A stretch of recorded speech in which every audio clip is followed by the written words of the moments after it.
Hello YouTube! Another video of home projects by Mike, the Danville Deviser. Hey, today I wanted to talk about a micro biofuel press that I made. Found the plans online. I believe it's called Engineers Without Borders. I'll put a link down below.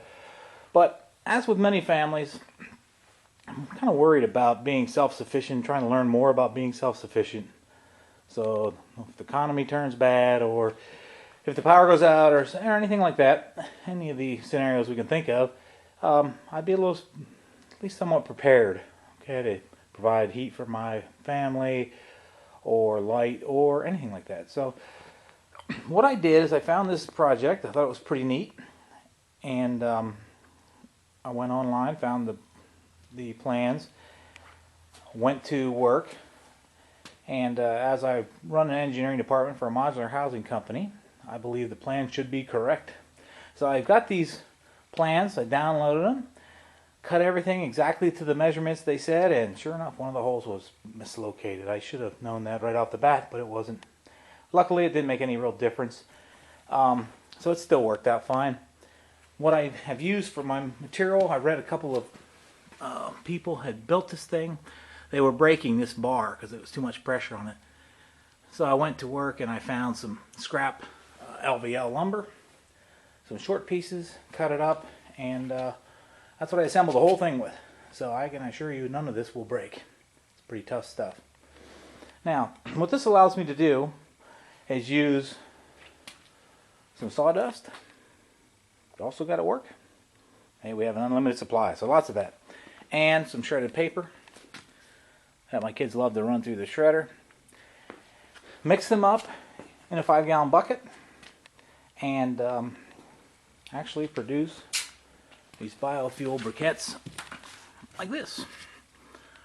Very light, very nice, take very little time to dry. Pretty decent. Now you'll see a couple of these in here are broken because everybody picks one up wants to see how hard it is to break them, and they're not very hard to break.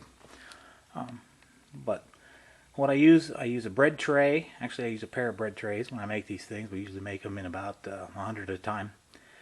And set them outside, and the air blows up through the bottom and dries them right out. Now, one of the things that you need is the press. You got the press. That's what I showed you. Now, this is the mechanism to make the briquettes. Again, all these plans are online. This is a 3-inch PVC coupler. The centerpiece here, and for the plunger I needed something that would fit down inside here. So I was driving along and I found a place that sold firewood, and he had these nice poles, because I thought, how am I ever going to turn something around? I don't have a lathe or anything. Found these poles. I thought I'd stop and buy one, which I did, and it worked out pretty good. But the problem wasn't the right diameter. So I cut a piece of plexiglass, put it on the bottom. You'll see how it's all black in there. I pour motor oil in the thing to keep the water from being absorbed into the wood and cracking it. This was my first attempt. I had the hole off center. Not so good. Also, I have this tapered slightly at the top so that when it goes into the press, it doesn't go cockeyed. We were having a lot of trouble with that in the beginning. There is a base plate which I forgot to bring over, but I will. There is a plate that this gets centered on. This gets set in here with the material in it, and then it gets pressed down. And you pick this out, take out your briquette, and let it dry. Now, one thing I use to mix my material is this mixer I got from Harbor Freight. I think it's the low viscosity, or I could have it backward, high viscosity. They sell 3 different models of this particular piece here. They sell it with different configurations. I just picked this one. Doesn't do too bad as long as the paper is fairly wet. And the other end wouldn't fit in my 1/2-inch drill, so I ground it down somewhat. So that pretty much covers the material needed. Again, you could do this by hand, you could mix it by hand. One of the things I was having a lot of trouble with in the beginning was my mixture. They said 80% sawdust, 20% paper. I don't know if it's because of the type of sawdust I use, if it's too fine, because it is really fine. It scraps them out from underneath table saws and whatever. But my briquettes were just so crumbly I couldn't hold anything together. So I ended up mixing roughly 50-50 paper and sawdust. Seem to work much better. They hold together better. They don't break when you take them out of the press. One thing I made also out of a little antifreeze or windshield washing jug is a scoop that I can just use to scoop up the powder. It's easier than trying to handle it by hand. Here, grabbed off my brother-in-law. He was throwing away one of these little storage bins because it had cracked around the top.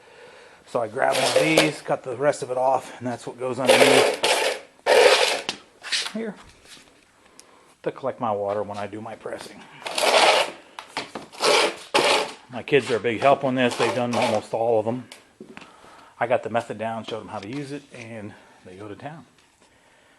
Now, rather than trying to varnish the entire lower section here that gets wet, which is really what should be done, but I took the easy way out. Got a piece of plastic, wrapped it around the bottom, duct taped it in place. When it goes bad, we tear it off and put another piece of plastic on. But so far, I haven't had enough water in the bottom to do any damage whatsoever. And what this does is just shows my kids more than anything. I like to teach them about self-sufficiency. Teach them they can make their own fuel. You can do it with sawdust. You can do it with just paper. You can do it with scraps of grass, whatever. We, obviously at this point, we're not using these to heat anything. But I do have a wood stove that I can use them in if the time comes and it's necessary. But really it was just a lesson to learn how to make the press, how to make the briquettes, and teach my kids that this is really something that they could do if the need arises. I've been dying to try this out in my imitation deadwood stove. I'm sure I will at some point this coming summer, just to see how well they burn. But there's lots of videos online about these things. There's lots of videos on these presses. I'm not going to show how they operate because, like I said, there's people that do much better videos than what I've done on this. But I just wanted to show you another project and a little bit about the philosophy of trying to become more self-sufficient. So, have any comments? Please leave them below. Thanks and have a great day.